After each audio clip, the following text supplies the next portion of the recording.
urabibona se subiza ibyo nkubajije ntibirenze ibyo nkubwiye se waruno mva imbere ndabona warigize burudoge wacowe umuhanda mwana ngaho uciye kugira ahantu bagurishiriza inkwavu kwirigara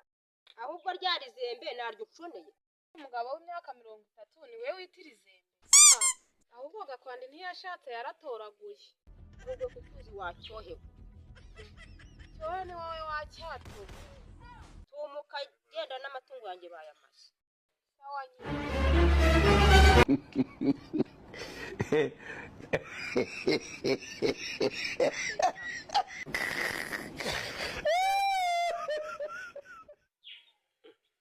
imishashera shiro kanze mu telefone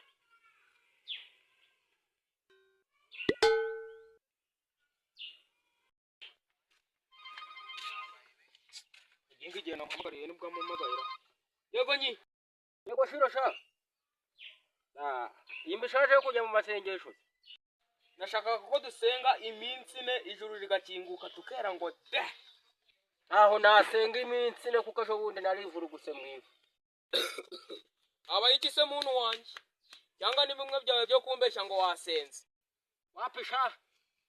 byari saa 9 za mu gitondo ndabyuka nivuruguta mwivu ndasenga nivurugutura mwivu saa 9 za mu gitondo ngiye kubona mbona yeri iraje dufatanyije kwivuruguta sha ubwo nibwo nge nawe nabonye ko ubukene tubuvuyemo baho ngwino ndebe dupanga uwo mushinga naho ubundi urabizi ntago nansenga iminsi ine kandi nawe urabizi ibiki se ubwo ni bimwe byawe ngo ntiwasenga ngo ubwo mufite ikirori ngaho nawe barira iminsi ine mwa naho ubundi bari bitazahura n'uko uriya mudamu kw'irembo mu rugo bazaba bamuhembye ese ikirori isi ni cyanyu aha iyo nzara mwa ubwo reka nze nkurebe wasanga unkuye mu bukene n'ifitiye da wumva erega ninjye mana yawe umuntu arapanga agashaka kubisubika bataza byihorera ndabyikorera uyazangusha pe agende numva icyo nshakira cyokora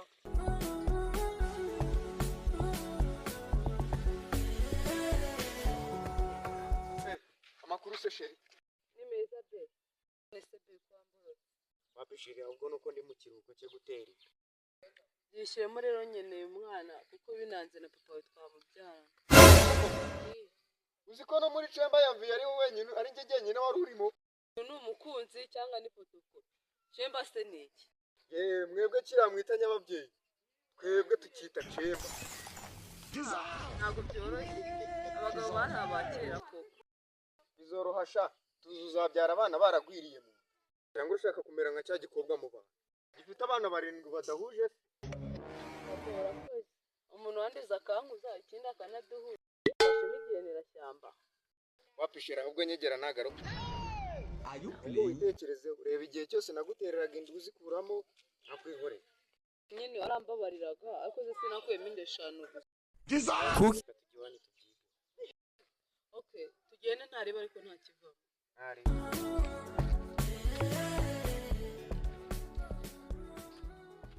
shiro sha amahoro y'Imana mu bantu mbwira uwo mushinga se ranyinzi we ni umushinga se ahubwo umushinga utinze amafaranga ubu noneho nakazi kwiza inkwavu wazibaherera shamani wowe byemere cyane ubyanga mbere kuziwanya ubwo se ko nta n'ikintu twige narasumbira igihabo mwarazimaze reka dati izo muri akari gasigaye banda kwereka aho ziva shaje ntago ari ikibazo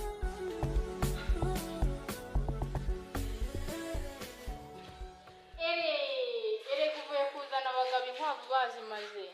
ko mana we kiribagirwa ndamuha iki inkwavu bazimaze ndabizize se ko nsanzemo ifumbire gusa shira ry'ibijumba bashaye cyo nshaka no gutera ndase baziterera mu bujura bone mwese twagiye kuzishakira mu isoko ko mwamfasha amatwi se hano tugende wa musega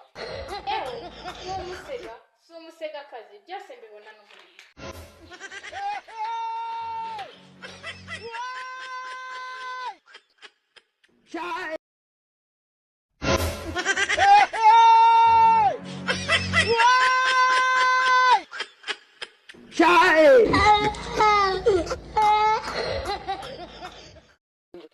Wabishaza nkwavu zarabuye uko